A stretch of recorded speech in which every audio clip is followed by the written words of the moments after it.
మన ఛానల్ ద్వారా పప్పీస్ కొనాలనుకుంటున్నారా? పప్పీస్ని ఏ విధంగా కొనాలి అనే ప్రాసెస్ మొత్తం వీడియోలో ఉంది, చదవండి. చదువురాని వారు చదువుకున్న వారితో చదివించుకుని వినండి. మీ పెట్స్ని మా ఛానల్లో అమ్మాలి అనుకుంటే వీడియోలో కనిపిస్తున్న వాట్సాప్ నెంబర్కి వీడియోస్ పంపించండి. Hi friends, welcome to our channel. ఈరోజు మీకోసం heavy bone golden retriever dog అనేది అమ్మకానికైతే తీసుకురావడం జరిగింది.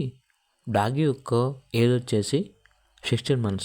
అంతేకాకుండా ఈ డాగ్ అనేది చాలా యాక్టివ్గా ఉంటుంది. ఎటువంటి హెల్త్ ప్రాబ్లమ్స్ అనేవి ఏమీ లేవు. Full friendly dog. Transportation available లేదు. డైరెక్ట్గా లొకేషన్కి వెళ్ళి డాగ్ని లైవ్గా చూసి మీకు నచ్చితేనే తీసుకోండి అని అయితే చెప్పడం అయితే జరిగింది. డాగ్ ఉన్న లొకేషన్ వచ్చేసి విజయవాడ, ఆంధ్రప్రదేశ్. ఇక డాగ్ యొక్క ఓనర్ నేమ్ వచ్చేసి సాయి. డాగ్ యొక్క ప్రైస్ వచ్చేసి 15K, అనగా 15,000. ప్రైస్లో డిస్కౌంట్ అనేది కూడా ఇస్తారు. ఇక డాగ్ కావాలన్న వారు ఈ వీడియో కింద టైటిల్లో ఓనర్ నెంబర్ అనేది డిస్ప్లే చేయడం జరిగింది. ఓనర్కి కాల్ చేయండి. అలాగే ఛానల్ని ఇంతవరకు సబ్స్క్రైబ్ చేయకపోతే సబ్స్క్రైబ్ చేయండి. Thank you. By by.